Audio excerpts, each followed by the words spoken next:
Whether you're using it for digital marketing or you just like to have this tool in your repertoire to be more creative, removing the background of an image doesn't have to be hard. Hi, if this is your first time joining me, my name is Reba. I am a mainly self-taught artist who works with multiple mediums. Through the years, I've acquired a list of random skills and made a bunch of mistakes. This is a channel dedicated to teaching you those skills that I've learned and telling you about the trials and errors, so hopefully you learn from my mistakes and don't repeat them. Anyway, let's go remove some images from their background.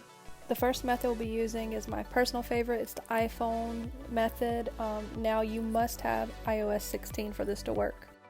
For the longest time I didn't have iOS 16 on my iPhone, so I was having to airdrop my photos to my son's iPad, remove the background, and then airdrop them back to my phone. It was a complete mess. So anyway, I'm just going to show you on his iPad to make it easier. So we'll take the photo. See, he's actually done the same thing that I'm teaching you with his Lego creation in the background there.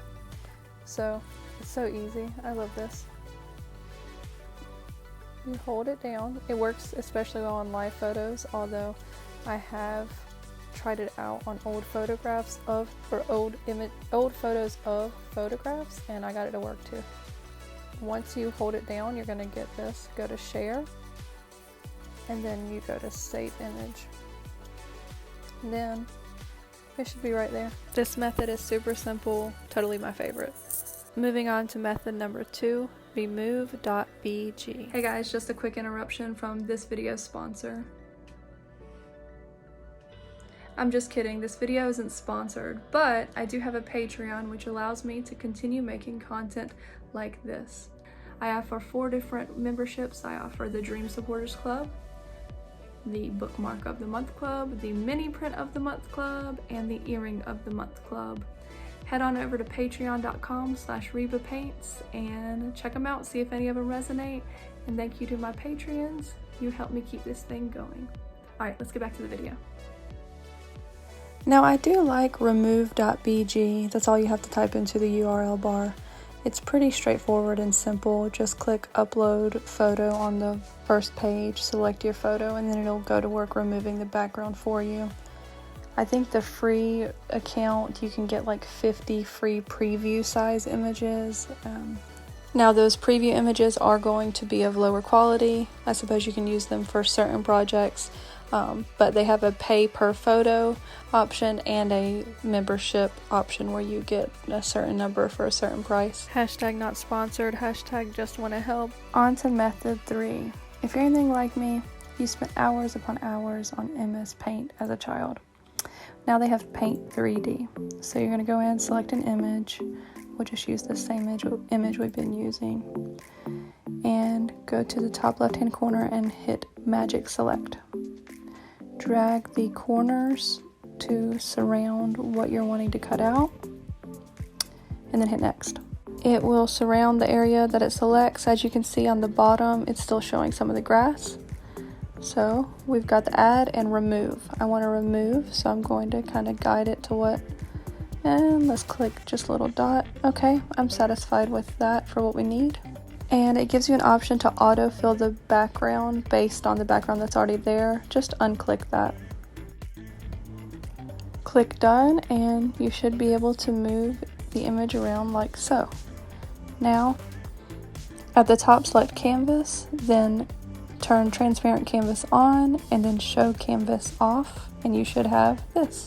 And you can now save it as a PNG. You should be good to go. Now before we move on to the final method, I do want to give a little warning about Paint 3D, and I'm going to use this teapot as an example. We're going to use the Magic Select, and as you can see, it did not grab it all. So that's when I would go in with the add, and I would kind of guide the add button, and I would kind of guide what I would like to add. And it's just a bit more time consuming, but it gets the job done. It's not going to be as clear as using that iPhone trick in my experience.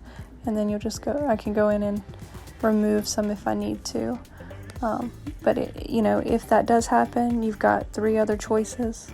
You've got more than 3 other choices probably, but I'm giving you 3 other choices. So Moving on to method 4, Krita. Krita is an app on Windows. I'm not sure if Mac has it, but I literally just searched free Procreate Microsoft alternatives, and I've been using it for over 5 years, and I enjoy it.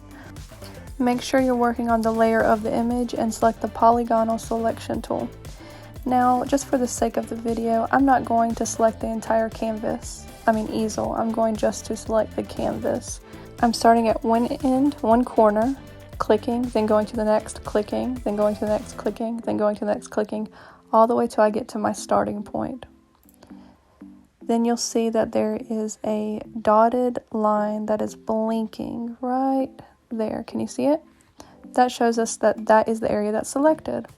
I then do Control X to cut, Control V to paste again, and then Control Shift A, and that's going to deselect.